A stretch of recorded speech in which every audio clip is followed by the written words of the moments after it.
Hola, bienvenidos y bienvenidas al canal de YouTube del Rincón de Keren. Mi nombre es Keren Turbo. Para los que no me conozcáis, soy bloguera, escritora y reseñadora. Eh, Tenemos con nosotros a Ana Angosto y quería Angono, preguntarte, Angono. Ana Angono, y quería preguntarte si tuviéramos que ver el tráiler de tu vida profesional, ¿cuál sería la escena que mejor define cómo llegaste a unir tus dos profesiones? Que yo las conozco, pero Tuviera que si hubiera un tráiler de mi vida profesional, ¿cuál qué escena la definiría mejor? Am, yo creo que quizás como dos trenes chocándose que van por un mismo camino y al final, o sea, como que va por el mismo carril y ujú. se acaban chocando. Que entonces crees que hay caos. Sí, sí, hay mucho caos. Hay mucho caos, hay mucho caos, sí. Caos que podría ser orden perfectamente, ¿no? Un caos dentro del orden. Claro, puede ser dentro del orden, lo que pasa es que, claro, el mundo cultural, el mundo artístico actualmente, tal y como está, y sobre todo en las situaciones también en cuanto a salud mental y demás que enfrentamos muchas veces, sobre todo las personas negras y tal, en según qué circunstancias, hacen que ese caos que debería tener un orden no se tan orden, ¿sabes? De acuerdo. ¿Y quién es Ana Angono? ¿Quién? Defínete. Bueno, pues Anangona es una chica que nace hace casi 29 años de la diáspora de Guinea Ecuatorial. ¿Mm? Y bueno, es una persona, una mujer que se tiene que definir, o sea, que se tiene, que crece en un ambiente, pues bueno, que no es, en un entorno complejo, ¿no? Vamos a dejarlo así, complejo, y cuya figura se tiene que desarrollar identitariamente en distintos campos de su vida, básicamente a contrarreloj, a contracorriente y a contra todo. Digamos que Anangono puede ser como, no sé, ese árbol que mm, enfrenta cualquier tormenta y siempre se mantiene, nunca sabe si se va a caer en algún momento, pero siempre está. Yo cojo la metáfora de, bueno, el ejemplo, por el final no es el mejor, ¿no? Pero frente a la casa de mis padres había un árbol enorme que Ujú. llevaba años y años ahí enfrentado a tormenta, enfrentado a todo y siempre se mantenía ahí. Y la única forma de que ese árbol se cayese es que lo cortaron al final, ¿no? Entonces, un poco, bueno, puede ser algo así. Cuéntanos tu papel con Black Paper, ¿no? Uh -huh. Bueno, yo soy creadora de contenido de, en Black Paper, ¿no? Que somos varias personas que gestionamos contenido. Yo me encarga, me encargaba especialmente, y sí, es cierto que mayoritariamente me encargo en cuanto a contenido pop, a cultura popular antirracista, con Ujú. un enfoque antirracista. Mayoritariamente me centro en eso. En un principio sí que es cierto que me enfocaba en lo LGTBI, Ujú. pero ha ido variando bastante el contenido bueno, poco a poco ha evolucionado y toco de vez en cuando, luego otras veces pues algo más, siempre con ese enfoque antirracista. ¿En un momento creíste que debería estar ligado con tu papel en Black Paper con el activismo? Bueno, realmente una cosa me llevó a la otra, ¿no? En plan, al final yo acabé en Black Paper también un poco por ese papel activista largo o corto, bueno, corto en aquel momento que tenía. Y bueno, mi visión encaja un poco con el enfoque de la revista, del periódico digital y del proyecto. Y bueno, pues entré en Black Paper y yo la verdad es que muy feliz. ¿Cuál es tu enfoque en el activismo? Bueno, yo la verdad es que mi enfoque ha ido variando estos 2 últimos años. Eh, ahora tengo un enfoque un poco más radical que a lo mejor cuando entré en el mundo del activismo, que claro, como venía del contexto en el que estaba, pues era un enfoque que tenía muchas lagunas, ¿no? Entonces, conforme he ido estando, también trabajando en Black Paper, conociendo a otros activistas, también aprendiendo, porque al final ser negra no significa nacer con deconstrucción y con ser antirracista, mucho menos cuando tu entorno mayoritariamente es blanco. Entonces, aprendiendo y demás, pues sí he ido formulando un poco más mi visión, ¿no? Y mi forma de estar en el mundo. Un poco, porque has estudiado audiovisuales y entonces, pues, ¿cómo crees que la representación visual afecta a la percepción pública de la comunidad negra? Pues afecta a todo, sobre todo, bueno, claro, cuando hablamos de visual hablamos de todo, hablamos de redes sociales, hablamos de cine, de televisión, de programas de televisión, hablamos de todo. Al final, el medio audiovisual es una herramienta es una herramienta social, ¿no? Es una herramienta social y es una herramienta de la que mucha gente se agarra para creer que tiene tener una visión del mundo, ¿no?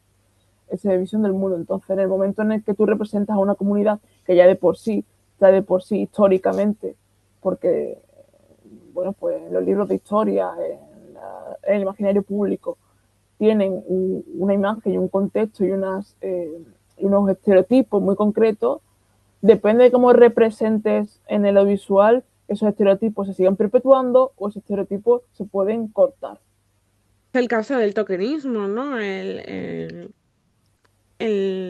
la publicidad, por ejemplo, el El, tokenismo.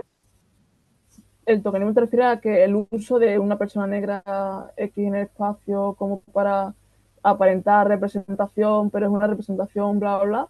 Bueno, sí.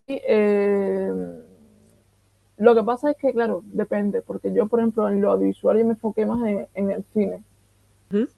Entonces ahí es mucho más complejo, algo mucho más complicado y en su raíz tiene una complejidad que hace que efectivamente por eso actualmente, históricamente, la comunidad negra haya tenido tan mala representación y tan mala visión y tan mal enfoque.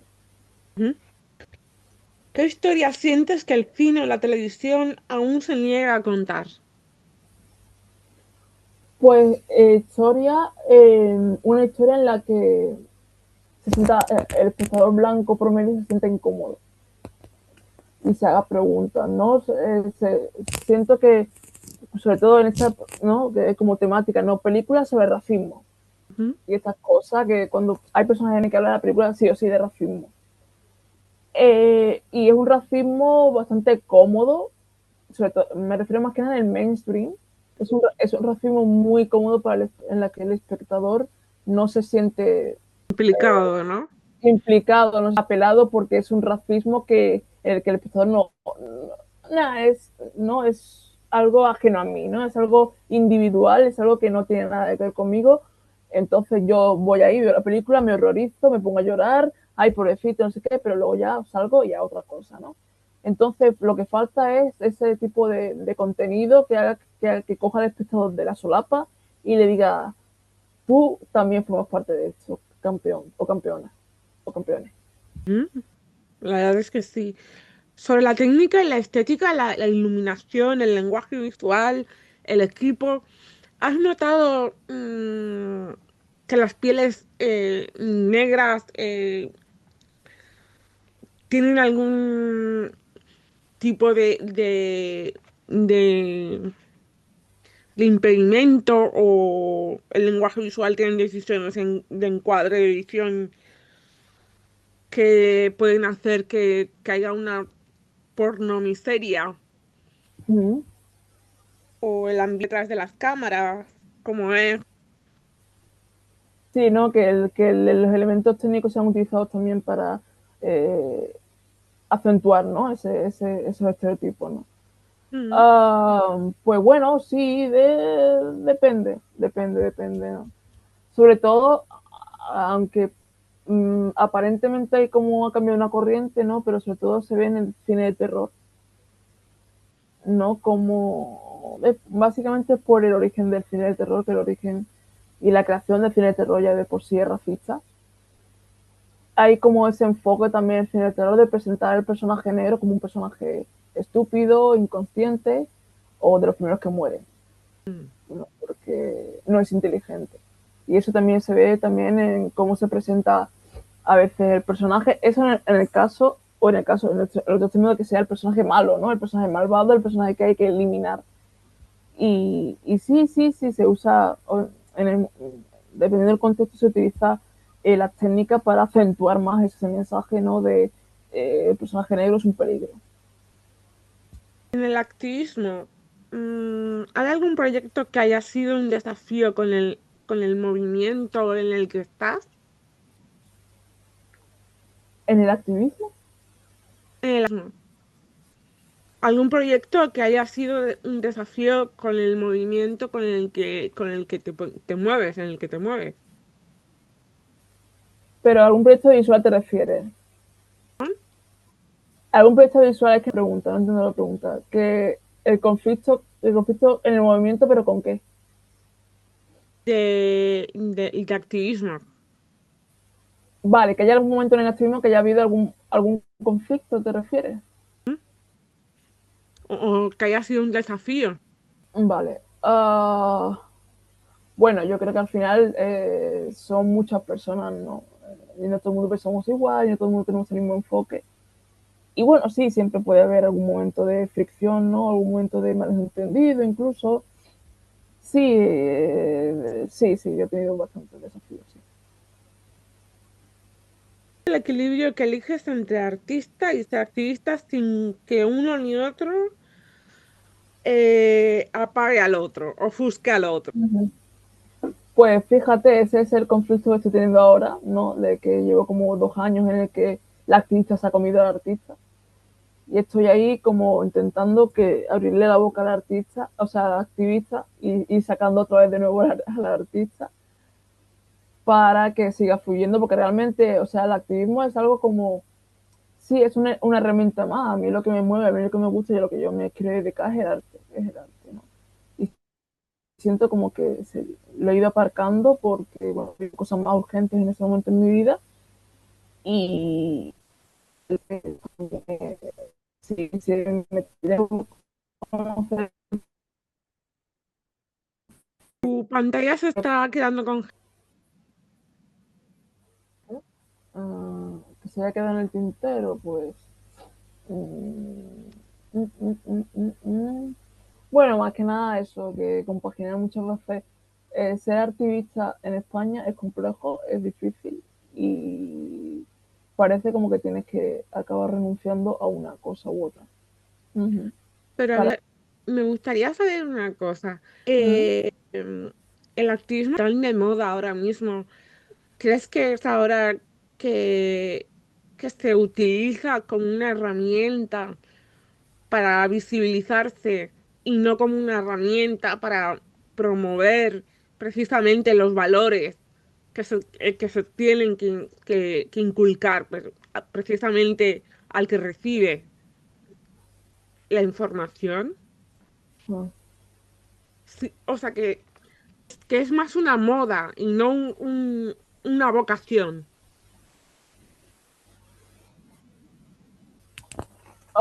bueno, o sea, no creo que sea una moda. O sea, pasa, todo pasa de, también pasa eso en el arte, ¿no? De que hay siempre un grupo de gente que utiliza el arte para darse visibilidad a sí misma y no para para el bien común, no para lo que fue, para lo que se supone que es el arte. Y con estas cosas pasa cuando se capitaliza, ¿no? Cuando se capitalizan pues todo, ¿no? Porque siempre hay alguna persona que se olvida realmente de por qué está ahí y lo que quiere es, bueno, pues cuanto más espacio yo esté mejor, cuanto más me llamen a mí mejor y cuanto más sitio y cuanto más fotos y cuanto más todo, pues mejor, ¿no? O sea, al final eso hay en todos lados. Siempre hay gente que se le olvida realmente por lo que por o sea, el colectivo y el bien colectivo y demás, pero bueno, esa gente sabrá lo que... Yo creo que las personas en el antirracismo o por lo menos yo tengo, o por lo menos a mí me pasa, yo tengo la sensación de que no rápidamente quién está ahí por visibilidad propia y quién está ahí por el colectivo. Y ya está, al final es como en todo, ¿no? Pues ya está, es lo que hay. Pues muchas gracias, Ana. Nada, a ti. A vosotros os vemos el próximo día en el Rincón de Queren, en el canal de YouTube. Y nada, eso es todo. Seguid viendo los vídeos que hay diferentes, hay muchas temáticas y esperamos veros el próximo día.